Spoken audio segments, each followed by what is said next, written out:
Hello everyone, I hope आप सभी लोग अच्छे हैं। जावास्क्रिप्ट ट्यूटोरियल्स की इस सीरीज़ में आज हम कॉलबैक फंक्शंस के बारे में बात करेंगे।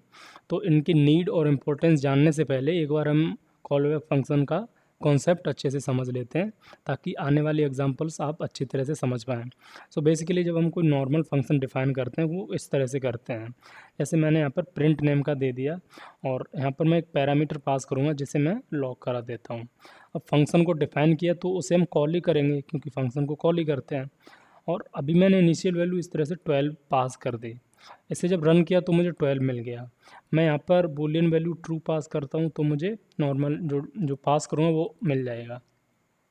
अभी तक हमने जितने भी टाइप के फंक्शन देखे, नॉर्मल हम उसमें नॉर्मल वैल्यू जो प्रिमिटिव टाइप की वैल्यू होती थी, लाइक अपनी कोई floating type, integer, string, Boolean, ये सब पास करते थे, राइट।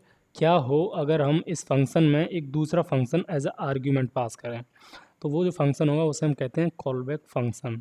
तो इसकी डेफिनेशन, कॉलबैक फंक्शन की डेफिनेशन आप इस तरह से दे सकते हैं, ऐसा फंक्शंस जिन्हें हम दूसरे फंक्शन में एज एन आर्ग्यूमेंट पास करते हैं वो उन्हें हम कॉलबैक फंक्शंस कहते हैं। एग्जाम्पल के लिए मैं एक और फंक्शन डिफाइन करता हूँ यहाँ पर, फंक्शन बाय, ठीक है, जिसमें मैं क्या करता हूँ, लॉक करा देता हूँ।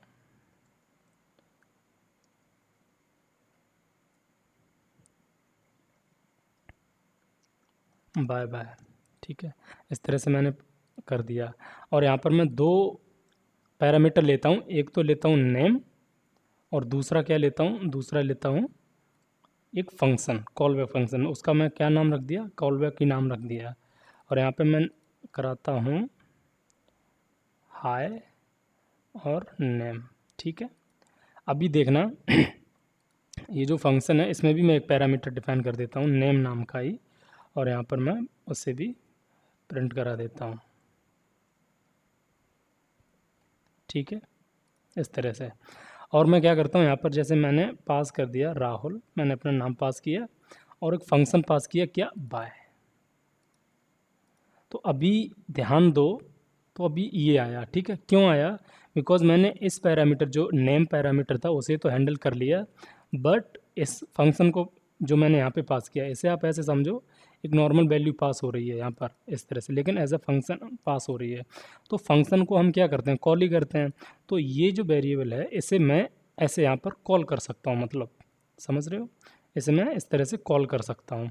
और जो नेम मुझे यहाँ मिला है, हालांकि मैं बाय फंक्शन को ही इनडायरेक्टली कॉल कर रहा हूँ किसी दूसरे नाम से। तो अब बाय में एक, ये जो बाय फंक्शन है इसमें एक पैरामीटर मैंने डिफाइन किया है, तो यहाँ पर भी ऑब्वियसली मुझे एक वैल्यू पास करनी पड़ेगी। अब देखना आप, हाई एंड बाय दोनों जगह मुझे पैरामीटर्स इस तरह से मिल रहे हैं, ठीक है।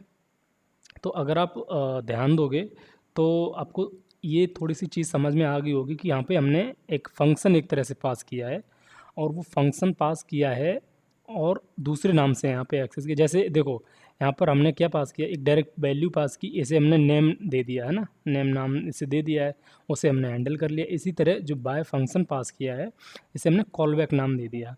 अब देखो स्टैंडर्ड वे में, प्रोफेशनल वे में ज़्यादातर हम कॉलबैक ही नाम देते हैं, ठीक है, क्योंकि क्या है कि इससे समझ आता है, हम कंफ्यूज नहीं होते।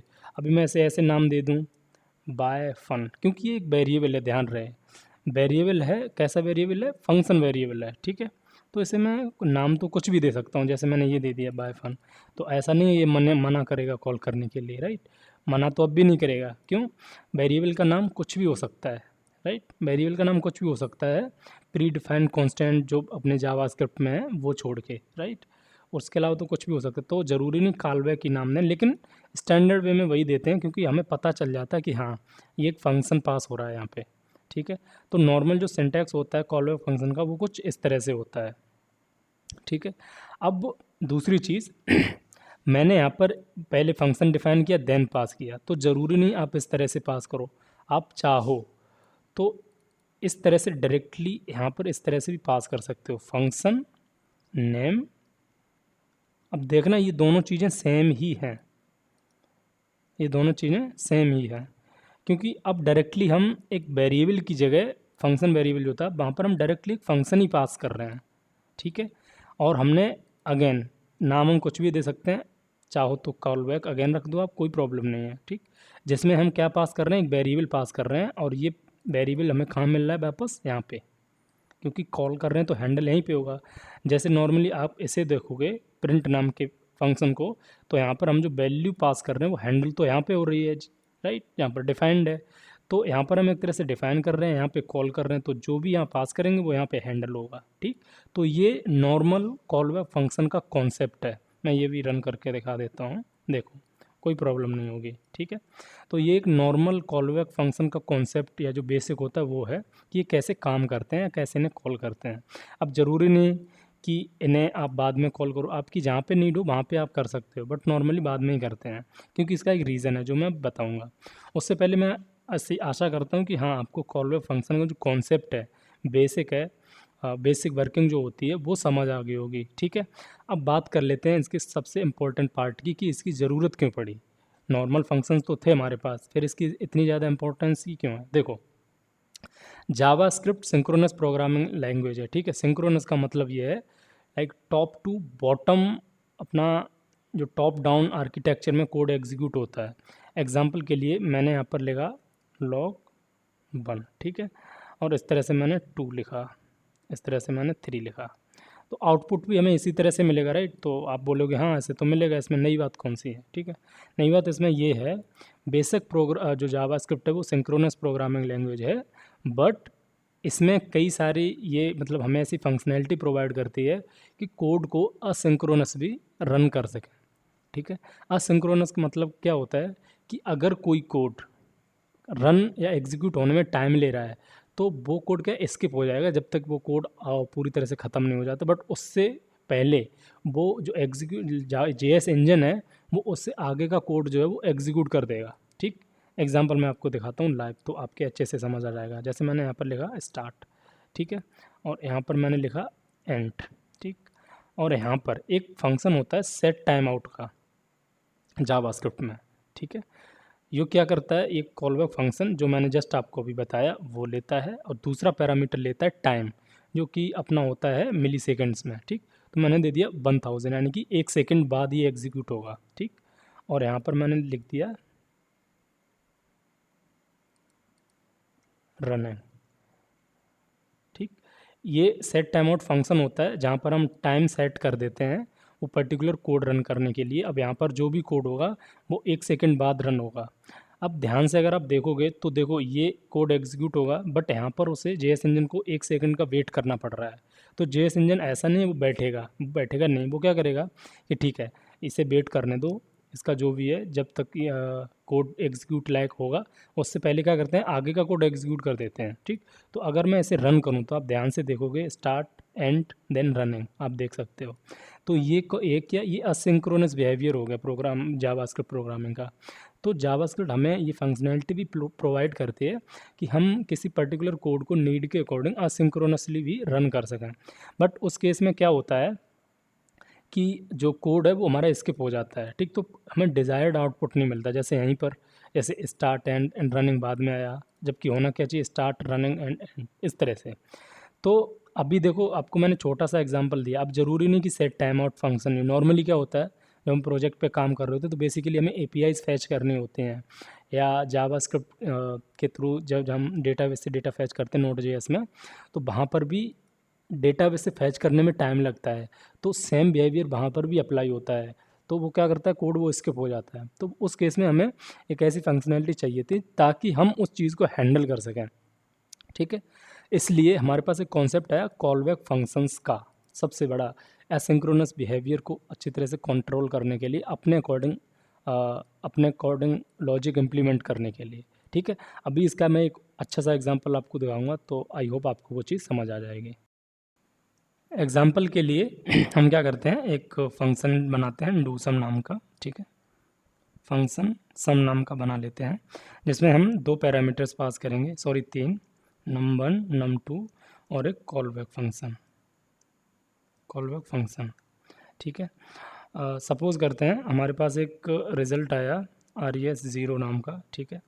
हम ऐसा मान के चलते हैं हम जो रिज़ल्ट है एक तरह से कहीं दूसरी तरह लाइक डेटाबेस वगैरह से निकाल के ला रहे हैं, like set time out function मैं यहाँ पे अप्लाई कर देता हूँ, ठीक है, इस तरह से। Function, right. जैसे हम रन कब करेंगे, 1 सेकंड का अगेन वेट कराएंगे इसे, और यहाँ पर हम res equals to num1 plus num2, ठीक है, इस तरह से कर देते हैं। और फिलहाल हम इसे रिटर्न कर देते हैं, अभी रिटर्न रिजल्ट, ताकि आपको ये भी अच्छी तरह से समझ आ जाए। Late result equals to some, मैंने पास कर दिया 12 23, ठीक, और इसे मैंने लॉक करा दिया, लॉक रिजल्ट, ठीक है। अभी आप अगर ध्यान से देखोगे तो हमें देखो जो आउटपुट है वो डिज़ायर्ड आउटपुट नहीं मिलेगा, आप देखोगे कि हमें ज़ीरो आउटपुट मिला। अब ऐसा नहीं है ये कोड एग्जीक्यूट नहीं हुआ, ये एग्जीक्यूट तो हुआ, बट हुआ क्या है कि आपने जैसे ये फंक्शन कॉल किया, ये स्टेटमेंट्स एग्जीक्यूट हुए, उसे 1 सेकंड का वेट करना पड़ा, उससे पहले क्या किया, इस रिज़ल्ट को उसने रिटर्न करा दिया, ये बाद में एग्जीक्यूट होता रहा होगा। अब इस चीज़ को कॉलबैक के थ्रू कैसे करें, तो मैं क्या करता हूँ, यहाँ पर एक कॉलबैक फंक्शन डिफाइन कर देता हूँ, जिसमें मैं एक हैंडल कर रहा हूँ पैरामीटर रिज़ल्ट नाम का, ठीक है, रिज़ल्ट नाम का, क्योंकि जब मैं इसे कॉल करूँगा उधर तो मैं उसमें मतलब जो रिज़ल्ट होगा वो पास कर दूँगा। अब देखना मैं क्या करता हूँ, इसे रिटर्न ना करा के ये जो कॉलबैक फंक्शन है इसमें मैं पास कर देता हूँ अपना रिज़ल्ट, ठीक। अब आप देखना, अब जो हमारा आउटपुट है ना वो एकदम परफेक्ट आएगा जैसे कि हमें ज़रूरत है। अब आप जो भी इसमें पास करोगे, ठीक है, पैरामीटर्स, अब आपको डिज़ायर्ड आउटपुट मिल जाएगा, ठीक। तो ये नीड होती है असिंक्रोनस बिहेवियर को, लाइक जब हम इम्प्लीमेंट करते हैं तो उसे और अच्छी तरह से कंट्रोल करने के लिए हम कॉलबैक फंक्शंस का यूज़ कर लेते हैं। हालांकि यहाँ पर सिर्फ कॉलबैक फंक्शन तो एक तरह से पहली सीढ़ी है, इससे के इम्प्रूवमेंट्स में हमारे पास प्रोमिस फंक्शंस आए, असिंक अवेट आया, ठीक है, इसे हम धीरे धीरे आगे पढ़ेंगे। बट फिलहाल आई होप आपको कॉलबैक फंक्शंस का जो कॉन्सेप्ट है, वर्किंग है, लाइव एग्जांपल जो मैंने छोटे छोटे से दिखाए, आई होप आपको वो अच्छी तरह से समझ आ गए होंगे। बट स्टिल आपको कोई अगर कन्फ्यूज़न रह जाता है तो नीचे कमेंट बॉक्स ओपन है, आप लाइक वहाँ पर जो भी आपके क्वेश्चन हैं वो पोस्ट कर सकते हो, मैं जल्दी से जल्दी रिस्पॉन्ड देने का ट्राई करूँगा। बाकी वीडियो अच्छा लगा तो लाइक और शेयर कर दो, चैनल पे नए हो तो सब्सक्राइब कर दो। मिलते हैं नेक्स्ट वीडियो में, थैंक यू।